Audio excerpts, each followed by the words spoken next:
রাসেল ভাই, হ্যাঁ ভাই। আপনি তো ভালো ভালো ফানি গল্প জানেন, তা আমাকে একটা গল্প শোনান। আচ্ছা, যখন রিকোয়েস্ট করছে একটা গল্প শোনাই, তাহলে মনোযোগ দিয়ে শুনো। মনে করো একটা ছেলে, তার বয়স হচ্ছে 15 বছর। তো এখন সে সব সময় কিন্তু হাফ প্যান্ট ইউজ করতো, বুঝছো? হুম।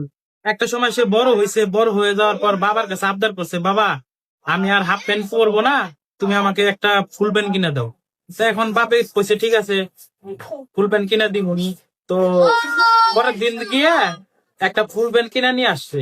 আনার পর ওই ফুল প্যান্টটা মানে একটু বড় হয়ে গেছে, বুঝছো?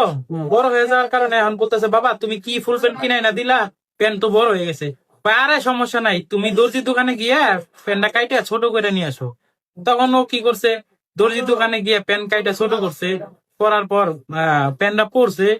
পরের দিন আর কি প্যান্ট পরছে, পরার পর গার্লস স্কুলে যাইবো, বুঝছো? তো গার্লস স্কুলে যাওয়ার সময় ওই প্যান্টটা তাড়াহুড়া করার পর চেন লাগাইতে ভুলে গেছে গা। তো এখন ও ওইভাবে মানজা মুঞ্জা মাইরা গার্লস স্কুলের সামনে দিয়ে ঘুরতেছে। তখন ওর তো প্যান্টের চেন খোলা। তো ওইটা আবার কি করছে, গার্লস স্কুলে ছেড়ে ওই চেন খোলা দেখে, মানে ওর তো নুনু দেখা যাইতেছে, দেখে হাসবার লইছে, বুঝছো?